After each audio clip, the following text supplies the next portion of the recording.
సునీతమ్మ గారు మాట్లాడతారని కోరుతున్నాను.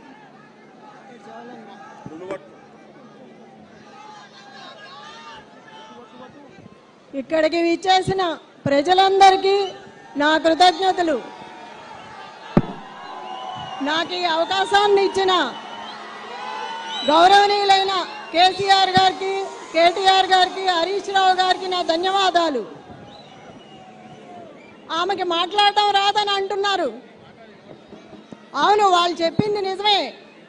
కానీ నాకు వాళ్ళలా బెదిరించి మాట్లాడటం రాదు.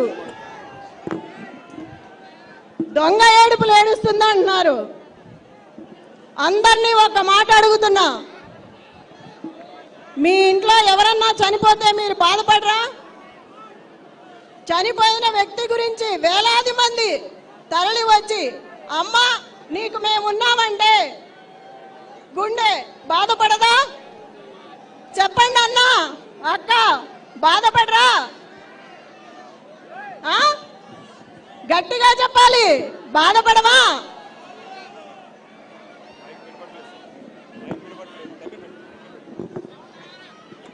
చెప్పండి, బాధ ఉండదా?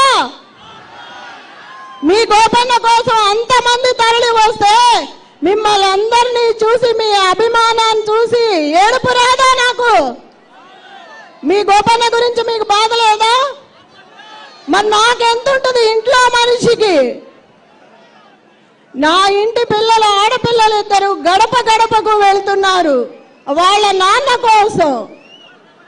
ఏమీ మాట్లాడకుండా తిరుగుతున్నారు. వాళ్ళ మీద కేసులు పెడుతున్నారు. నా మీద కూడా ఎన్నో కేసులు పెట్టారు.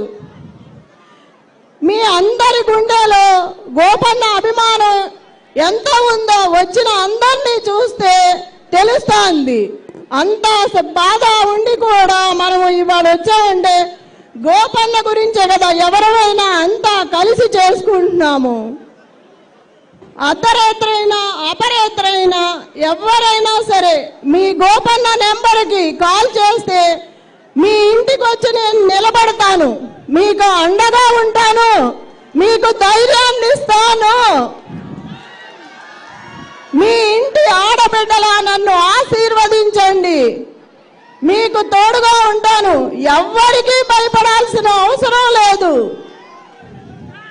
మన అందరికీ ఏ చిన్న కుటుంబమైనా సరే, ఏ బాధ వచ్చినా, ఏ అర్ధరాత్రి ఫోన్ చేసినా మీ ఇంటి ఆడబిడ్డగా నేను వచ్చి మీ ఇంట్లో నిలబడతాను. నేను మీకు ధైర్యాన్ని ఇస్తాను, గోపన్న ఆశయాన్ని నిలబెడతాను, గోపన్న అనుకున్న అభివృద్ధి అంతా చేస్తాను. ఎవ్వరికీ భయపడాల్సిన అవసరం లేదు. నేను మీకు ఎప్పటికీ అండగా ఉంటాను. మన అందరికీ విష్ణు అన్న ఉన్నాడు, కేసీఆర్ అన్న ఉన్నారు, కేటీఆర్ అన్న ఉన్నారు, పెద్ద అయిన కేసీఆర్ గారు కూడా ఉన్నారు. జై తెలంగాణ, జై తెలంగాణ.